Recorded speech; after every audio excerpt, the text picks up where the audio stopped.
За 21 дугаар бодлого нь энэ функцийг x-ийн куб хүртэл цуван задал. За энэ болохоор сонгон судалгаа хичээлчээс жоохон ойлголт бага гэж магадгүй учраас эхлээд би нэг жоохон дэлгэрүүлж тайлбарлая. Бүгдээр А-д нөхөн B-ийн n зэрэгтийн биномийн задрагааг яаж задалдаг вэ гэсэн чинь n-с 0 А-Б-ийн B нь болохоор яг энэ зэрэг нь B-ийн зэрэг n-с 0 гэсэд n. Дараа нь n-с гэснээр А-Б-ийн А1 за яг нэг зэрэг нь чи B-ийн нэг зэрэг тэгээд n-с 1. Дараа нь n-с 2 гэснээр А-гийн B-ийн гэснээр энэ 2 гэсэн зэрэг нь яг B-ийн зэрэг гэдэг А-гийн зэрэг нь n-с 2 гэдэг. Гэх юм шиг үргэлжлээд n-с n дээр очиод А-Б гэснээр манай B-ийн зэрэг нь n А-гийн зэрэг нь n-с гэсэд 0. Энийг бүгдээ биномийн задрагаа гэдэг. За энийг бүгд ингээд ерөнхийд мэдчихэж байгаа тий. За тэгвэл одоо энийг би яах вэ гэхээр А-Б-ийн хооронд нэг дээр нэмэх нь x-ийн n зэрэгтийн задрагааг бичиж. Тэгэхээр энэ маань n-с 0 нэгийг үржих нь x гэсэн x-ийн 0 зэрэгт n-с 0-ыг хаслаа 0. Дараа нэмэх нь n-с 1 гэснээр нэгийг үржих нь x-ийн зэрэг 1 n-с хасах 1 гэдэг. Гэх мэтлэн n-с n хүртэл нэгийг үржих нь x-ийн гэдэг x-ийн n зэрэгт нэгийн болохоор нэгээс ясгаар 0. За тэний бүгд ингээд цаашаа яг томьёогоор нь задлаа. За n-с 0 гэдэг бол нэгтэй тэнцвэтэй.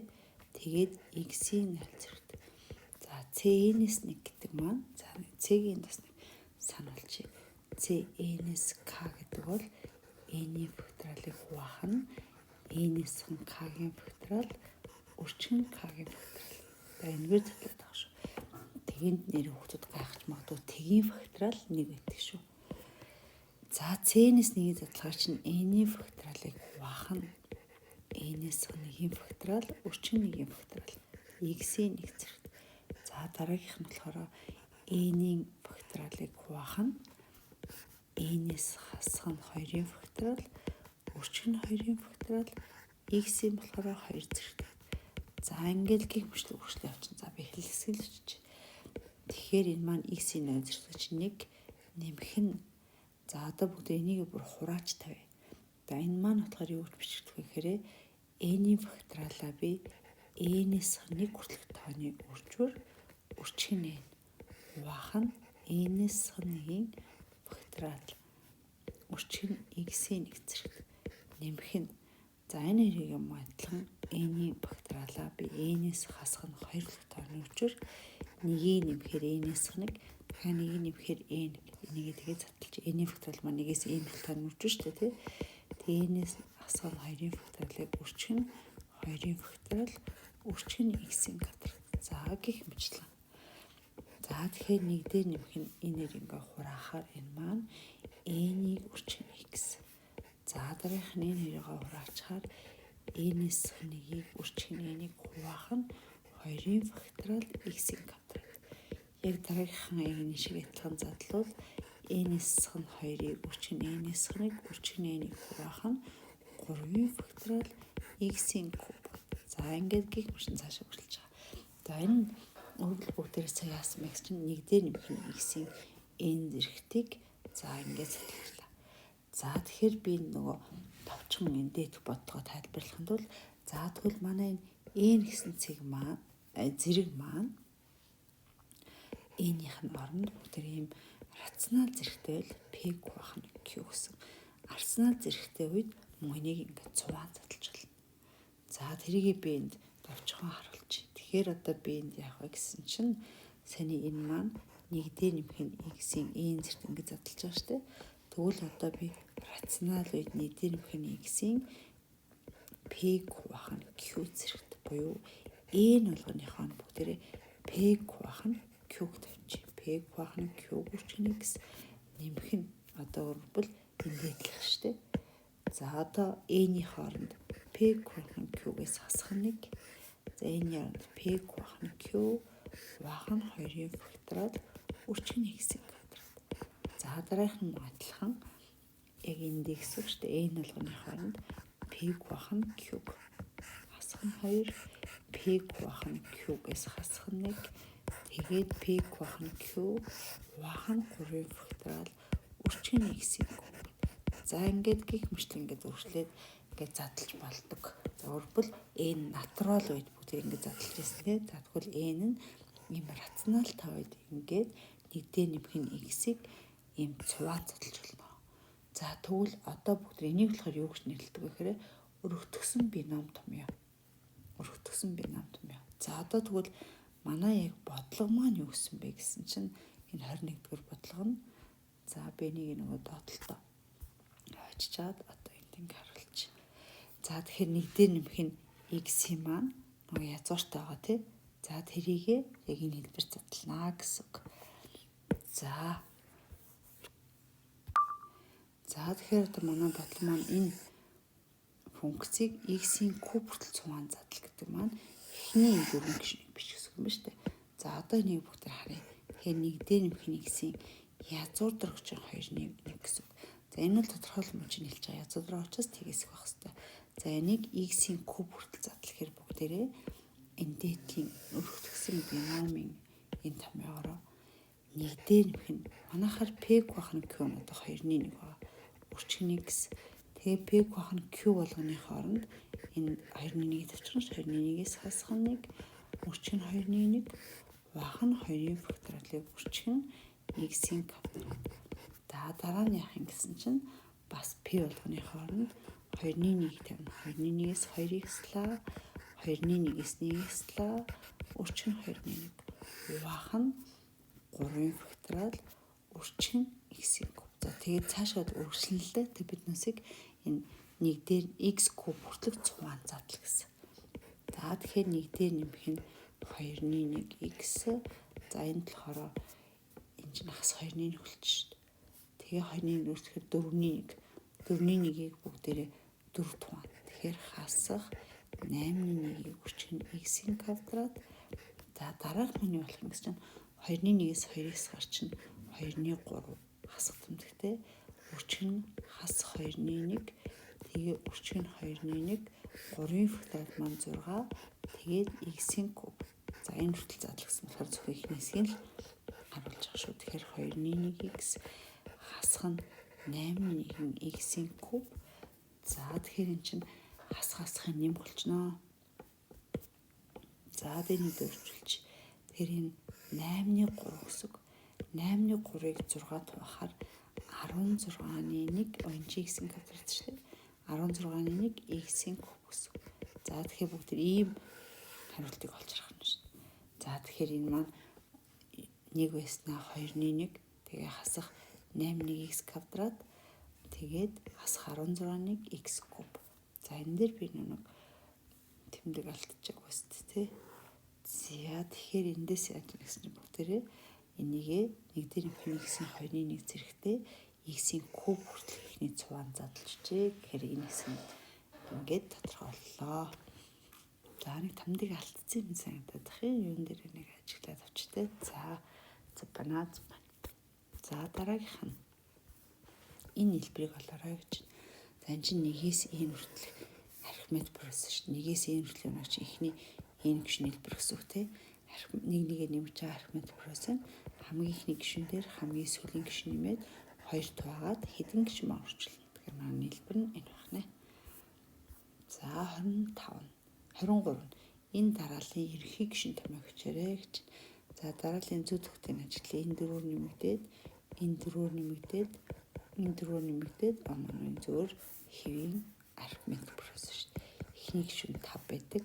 Д нь болохоор 4 байдаг. Энэ прогрессийн ерөнхий гишүүн томьёохоор энэ дөрөв гишүүн томьёо маань А1-р гишүүн дээр n-ийнсх нь 1 удаа d-г нэмэхээр гарнаа. Тэгэхээр манай А1 хэдий гэж 5 нэмэх нь n-ийнсх нь d гэдэг маань 4 юм шүү. Тэгэхээр энэ маань 5 дээр нэмэх нь 4n-ийнсх нь 4 буюу 4n дээр нэмэх нь 1. За 24. За энэ нийлбэрийг болоорой гэж. Тэгэхээр энэ маань нэг яснаа хоёр урагштай явж байгаа geometry person биш. Бол эхний гишүүн нэг байдаг, Q нь 2 байдаг. За шишгэх нь хэдийн гэсэн чинь энэ маань 2-ын 1 зэрэгт 2-ын 2 зэрэг гэж явсараад 2-ын n-ийн сахныг дээр очно гэдэг чинь энэ n-ийн сахныг шигтөө энэ n нэмэхээр нийт n шигтөө гана харагдчихэв. Тэгэхээр geometry person эхний n гишүүнийг нөлөөлөхын тулд b-ийг хүчин q-ийн n зэрэгтэй сахныг хуваах нь q-ээс сахныг. За b-ийн 1 q-ний гэсэн чинь 2 n-ийн сахныг хуваах нь q нь 2-оос сахныг. Тэгэхээр энэ тухайхаар 2-ын n зэрэгтэй сахныг буюу манай эхний 24 гишүүн хэлбэр нь энэ байна. За тэнд recurrent rate манай нэгдүгээр гишүүн 2-ын 1 байснаа А-гийн n дээр нэмэх нэгдүгээршнээс эхлээд энэ томьёогоор дараагийн гишүүн гарах юм байна. За тэгэхээр бүгдээ шийдэл 2 дугаар гишүүнээс нэрх n яард 2-ыг тавьчих. 2-ыг тавихгүй 1-ийг тавь. n яар 1-ийг тавьчих энэ recurrent юм байна. За 1-ийг тавьсан чинь маань А2 нь тэнцүү 1-ийг хуваах нь 2-оос асах нь А1 гэсэн. Тэгэхээр 1-ийг хуваах нь 2-оос асах нь А1 гэдэг маань 2-ны 1.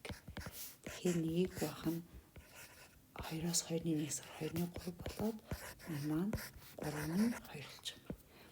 За яг энэ шиг би 2 дугаар гишүүнийг олъё. 2-ыг тавья. 2-ыг тавихаар энэ 2-ыг тавихаар А3 1-ийг хуваах нь 2-оос асах нь А-гийн 2. Тэгэхээр 1-ийг хуваах нь 2-оос асах нь А-гийн 2 маань юу вэ гэсэн чинь 2-ыг хуваах нь 3. За ийшээ 3-аар ижил өглөө 1-ийг хуваах нь 3-ны 6-аас 2-аас 4. 3 маань хүртэл дээр гарлаа хуваах нь 4. За эндээс нэг биднэрт нэг юм ажиглагдж те 1-р гишүүн 2-ны 1 байснаа 2-р гишүүн маань 3-ны 2, 3-р гишүүн маань 4-ний 3. За эндээс ингээд харахаар зүгээр таамаглалт төвшигдэж чинь те n-р гишүүн томьёогоо 1-р гишүүн 1, 2-р гишүүн 2, 3-р гишүүн 3 бомч нь n-р гишүүн хүртүүдээр а хуваар дарна болохоор яасан гэсэн чинь нэг нэмэгдсэн байна те хүртүүрээсээ нэгээр үлээ. Тэгэхээр n-ийг хуваах нь n дээр нэмэх юм. За ингээд таамаглалыг бүгд магадгүй эхний хэсгээр биелжсэн явандаа биелэхгүй ч магадгүй шүү дээ. За тэгвэл тэрийг бүгдээ recurrent манд оруулж нэг шалгаж үзнэ. n дээр нэмэх нэгдүгээр гишүүн 1-ийг хуваах нь 2-оос нь А-гийн гэдэг маань яг биелж гинүү гэдгийг шалгая. За тэгвэл одоо манай энэ таамаглалаар n дээр нэмэх нэгдүгээр гишүүн маань n дээр нэмэх нэг хуваах нь n дээр нэмэх нь 2 болж таарна. За энд орлуулж үзнэ. Тэгэхээр n дээр нэмэх нэгдүгээр гишүүн гэдэг бол энэ юм байна. Тэнцүү 1-ийг хуваах нь 2-оос нь А n дээр гишүүн маань n-ийг хуваах нь n дээр нэмэх 1. За энэ бүгдээ ижил 2 өгнө n дээр нэмэх 1. Тэгэхээр 1-ийг хуваах нь 2 n дээр нэмэх нь 2-оос хасах нь хуваах нь n дээр нэмэх 1. Тэгэхээр n дээр нэмэх нь хүртүүдээр гарлаа. n дээр нэмэх нь хуваах нь n дээр нэмэх нь 2 гээд тэр маань үнэн байна. За эсвэл нэг индукцээрээс баталж болно шүү те. Тэгэхээр манай энэ n дээр нэмэх нь гишүүн маань ийм томьёотой байна. За 26 нь энэ өрчүүрийн утгыг олоорой гэж. За тэгэхээр бүгд ингээд дор бүр нь ижил өргөч энэ 3-ын квадрат энэ 8-ын квадрат. Тэгэхээр энэ маань 2-ын квадратыг хуваах нь 2-ын квадратаас 1. Дараагийн гишүүн маань 3-ын квадратыг хуваах нь 3-ын квадратны 3-ын квадратаас 1 гэдэг. Гэх мөрчин үргэлжилсээр байгаа сүүлийнх маань 8-ын квадратыг хуваах нь 8-ын квадратаас 1. За одоо нэг яхан бүгд нэг гэж чинь 1-ийн квадрат гэж бичүүлнэ шүү дээ. 1-ийн квадрат ингээд тавьчих. Тэгэхээр 7 томьёогоор 2-ын квадратны энэ дээдлийн 2 маань 2-оос хасах нь 1, 2 дээр нэмэх нь 1. За энэ маань 3-ын квадратны 3-аас хасах нь 1, 3 дээр нэмэх нь 1. За дараагийн босч 4-ийн квадрат гэдэг бол 4-өөс хасах нь 1, 3, 4 дээр 1-ийг нэмлээ 5. За гих мэтлээ усраад хамгийн сүүлд 8-ын квадрат гэдэг бол 8-аас 1-ээс хаш 7, 8 дээр 1 нэмэхээр 9. За ийм өрчүүлж таарлаа. За тэгэхээр одоо энэ бүгдээр яах вэ гэсэн чинь эндээс ингээ анзаарвал 1, 3, 5 гэдэг ингээд сондгоо. За дараа нь энэ болохоор тэгш дараагийнх нь тэгшэл ингээ явчих юм байна тий. За эндээс харахаар би энд 3-ын квадрат жишээлбэл энэ хоёр чинь 3, энэ 3-ын квадрат урагдчихна. Дараагийнх нь болохоор яасан бэ гэсэн чинь энэ 4-ийн квадрат энэ ард 4 ба 6 гараад хуваах нь 5-ын квадрат гэж байхаар нь тий. За тэгэхээр энд яасан гэсэн чинь за цөөхөн хэмжээнийг бичсэн ч болно шүү дээ. Тэр нь цөөхөн хэмжээ биччихье. За эндээс харуул 4, 6. За дараагийнх нь сондгой тоо нь болохоор 5, 7-г хуваах нь 6-гийн квадрат. Эндээс харуул энэ хараа 4, 6-2-ын дундаж тоо 5 байна. 3, 2-ын дундаж тоо 8 бааз. Тэгээд 5, 7 гэхээр энэ дараагийнх нь болохоор 7-гийн квадрат гэсэн энд нь 6, 8. За энд нь 8-ийн квадрат гэснээр энд нь 7, 9 байх юм шүү дээ. За тэгэхээр эндээс бүгдээрээ одоо энэ 3-ын квадрат маань ингээ урагдчих. За дараа нь энд байгаа 4 маань болохоор яаж хуваагдах вэ гэхээр за энэ 4-ийн квадрат маань болохоор ингээд энэ хоёр чинь ингээ урагдчих. Дараа нь 5-ийн квадрат маань ингээ урагдчих. Тэгээд 6-гийн квадрат маань болохоор ингээ урагдана. 7-гийн квадрат маань ингээ урагдчихна. За энэ 8-ийн квадратаар нэг шиг мустаад энэ дээр нь юу үлдэхээр за энэ нэг ураач л та. 2-1. За тэгээд төгсгөлд нь тэр дээр 9 доор нь 8-аас 1 шиг нь болчихно. Энэ 8-ийн квадратаас 1 шиг нь урагдсан. Тэгэхээр манай хариу нь 16-ны 9 гарах юм байна гэсэн. За би сая жоохон зэгцгүй ураачлаа тий. За 27 хавтгаан нормал векторыг болгож байна. За бүгдээр огторгуй дээрх ийм хавтгаан тэгштгэл маань за энэ болох альба хавтгай.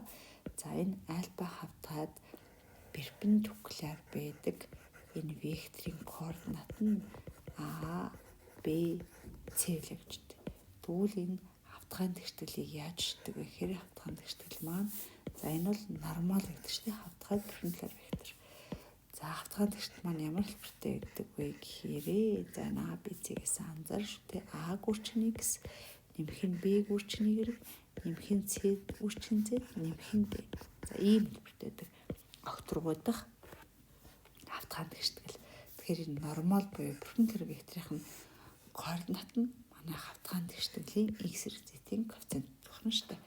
За тэгвэл одоо бүгд энэ тэгшгэлээс хавтгаан нормал векторыг бол гэхээр энэ хавтгаад перпендикуляр байдаг векторын координат гэхээр x, y, z-ийн коэффициент юм байна шүү дээ. Тэгэхээр одоо эндээс би хавтгаан нормал векторыг очвол юу юм гэсэн чинь манай a маань 2, b маань 1, c маань хасах юм байна шүү дээ. Өөрөөр x, y, z-ийн коэффициент энэ бол манай энэ хавтгаад нормал векторын координат наа гэсэн үг. За энэ бол огторгууд дээрх бас шулуун байна. За чиглүүлэгч векторыг болгож байна. Тэгэхээр энэ огторгууд дээрх шулуунаа бас нэг жоохон тодорхой тайлбарлчихъя. За энэ ингээ нэг шулуун огторгууд дээрх шулуун. За тэгээд энэ дээр бүгд нэг ингээд дуурын 2 цэг авчих. За ер нь энэ хэсгийг даарсан шулууны тэгштэл бичиж байгаа гэж дээ. B1, B2, B3. А чинь болохоор A1, A2, A3. За тэгэхээр эндээс одоо би яах вэ гэсэн чинь AB векторыг болчих. За AB векторыг буюу ер нь манай шулуунтай параллел энэ векторыг шулууны чиглүүлэгч вектор гэдэг. За шулууны чиглүүлэгч вектор. За саний вектор бүгд хоорондоо параллел юм чинь нэг тоогоор үржүүлсэн л ялгаатай байгаа. За тэгэхээр би эхлээд AB векторыг бол төгсгөлийн B цэгийн координатаас А цэгийн координатуудыг харгалзан хасаад ингээд AB вектор болчихноо. Дараа нь бүгд шулуун дээр байгаа дурын цэгийн төлөөлүүдэл за нэг M цэг авчих. M цэгийн координат нь X хэрэгцээ. Энэ бол бусад шулуун дээр шиг бүх цэгийг төлөөлүүлээ. За тэндээс би AB вектор авсан юм чи одоо AM вектор бол мөн адилхан энэ маань энэ шулуун дээр байгаа вектор гэсэн шүү дээ. За тэгэхээр төгсгөлийн M цэгийн координатаас А цэгийнхаа координатыг харгалзан хасаад өгч. За гэж манай энэ хоёр вектор маань параллел хоёр вектор шүү дээ. AB вектор нөгөөх нь AM вектор параллел буюу нэг шулуун дээр орж байгаа векторууд. Параллел хоёр вектор чинь ямар шин чанартай вэ? Энэ хоёр вектор нь коллинар вектор. Коллинар вектор юм бол бүгдээрээ эхний координатын эхнийхд нь харьцуулсан харьцаа векторийн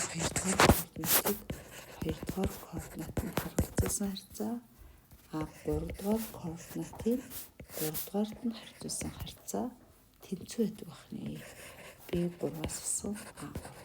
За нэг огторгуудах шулууны тэгштэл нэрлэдэг. Тэгэхээр бид огторгуудах шулуунчдыг яаж жуулах вэ гэхээр x эргэж зэт нь бол энд байгаа дурын цэгт нэрлсэн тий.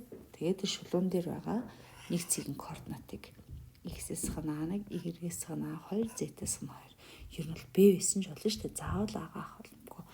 За тэгээ эндээсээ нөгөө b1-ээс a1, b2-аас a2, b3-аас a3-ыг хассан буюу ab вектор чиглүүлэгч векторш нэрлэдэг энийг.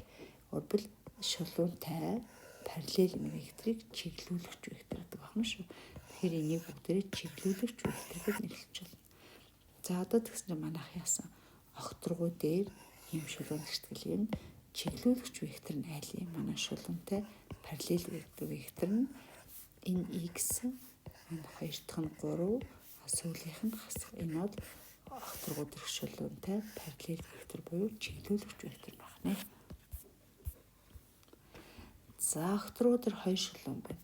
Хоёр шулуун өгч. Энэ хоёр шулууны хоорондох цэг бол. За огторгуу дээр нэг хоёр шулуун. За нэг шулууны нөгөө шулууны. За огторгуу руу очиж энэ хоёр маань бас огтлцох албагүй шүү тий. За энэ хоёр шулууны хоорондох цэг болох гэж байгаа юм байна.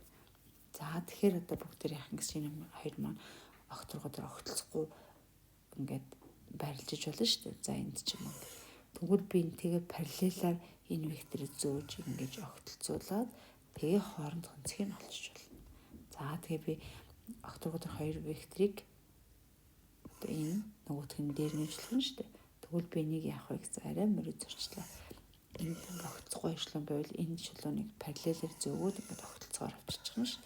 Тэгэд энэ хоёр шулууны хоорондох цэгийг олж байгаа гэсэн үг шүү. За тэгэхээр яах юм гэсэн чинь эндээс манай шулуун болгон ч нэг чиглүүлэгч вектортэй. Шулуун болгон баа ингээд чиглүүлэгч буюу хоёр шулуунд хоёуланд нь параллел гэдэг вектор, тус бүрд нь параллел гэдэг вектор. Энэ хоёр векторын хоорондох цэг болоход манай шулуун хоёр шулууны хоорондох цэг гарна. За тэгвэл эхний шулууны чиглүүлэгч векторыг болно. За тэгэхээр тэр маань 1 хасах 2. Өөрөөр 1 хасах 2 энэ шулууны чиглүүлэгч вектор. За хоёр дахь цэнхэр шулууны огторгуудах чиглүүлэгч векторыг болохоор 2 хасах 4. Аль вэ гэсэн чинь би энэ 3-ыг авч байгаа шүү дээ. Энэ бол манай шулууны чиглүүлэгч вектор буюу параллел вектор. За тэгэл зөвөр нь хоёр векторын хоорондох цэг болдог аргаар болох юм ш. За хоёр векторын хоорондох цэг косинусыг олохдоо бүгд яадаг вэ гэсэн чинь энэ хоёр векторынхаа скляр үржүүрийг тус бүрийнх нь уртуудынх нь үржүүрт хуваалт өгчнө. За хоёр векторын скляр үржүүр гэхээр эхний координатын эхнийхээр үржүүлээд хоёрдугаар координатын хоёрдугаараар үржүүлээд нэмэх нь 3-дугаар координатын 3-дугаар үржүүлээд нэмчихнэ. Хуваах нь L1 векторынхаа уртыг бүгд яаж болох юм гэсэн чинь вектор тус бүрийнх нь координатуудын квадратын хэлбэрээс язгуурах чинь. Энэ бол параллелипедийн гол диагонал болж байгаа л гэсэн үг те. Урт өргөн өндөр гэж ойлгож байна шүү дээ те. Тэгэхээр мөн адилхан координат тус бүрийнх нь квадратуудын хэлбэрээс язгуурах чинь. За тэгэхээр эн чинь 2 дээр 2 нэмэхээр 4, нэмэх нь 2 дээр 8, хуваах нь 2 нэмэх нь 4. Энэ болохоор 4 16. Тэгэхээр 12-ыг хуваах нь язгуудар 6, өрчгөн язгуудар 24. Тэгэхээр эндээс 6-г өржүүлэхээр энэ маань 144 гараад ахын 120, 24, 144-өөс 12 гарчна. Хооронд нь хуваахаар 1. За тэгэхээр эндээс юу гэсэн үг хэрэг энэ маань энэ зөв 6 гэдэг чинь 120, 24, 144. За тийм байна. За ямар хоёр векторын хоорондох цэг 1 гэдэг чинь косинус хэдэн градусээр 1-ийг авдаг вэ гэхээр тэг градус дээр. Тэгэхээр T градус дээр нэгийг авна гэдэг чинь юу гэхээр манай хоёр вектор маань хоорондоо параллел хоёр вектор байгаа юм шиг. За тэрийн нэр анзаарахгүй юм харъя. Нэрээ тийм биш. Өөрөвл энийгийн тоохоор 2, энийгийн тоохоор 2, энийгийн тоохоор 2. Тэгэхээр энэ чинь колинар хоёр вектор гэсэн шүү. Тэгэхээр T градус үүсгэж байгаа юм байна. За одоо энэ хоёр цэгийн хоорондох цаг. За огторгуй дээр хоёр цэгийн хоорондох зай болгох юм. Яаж хэлээд байгаа гэхээр нэгдүгээрт AB вектор болж байгаа. А эхлэлтэй B төгсгөлтэй векторыг олж шин төгсгөлийн B цэгийн координатаас эхлэлийн А цэгийн координатыг хараалцсан ингээд хасаад байна. Тэгэхээр эндээс 0, 3 хасах төрөв. Тэгэхээр AB векторын уртыг олохдоо координат тус бүрийн квадратуудыг нэмээд сурагчаар манай AB векторыг урт гарч байна. Тэгэхээр энэ маань 5 урттай байна. Гэт AB 2 цэгийн хоорондох цай 5 гэсэн үг. За дараа нь А чинь 30 ингээд үсэж байгаа.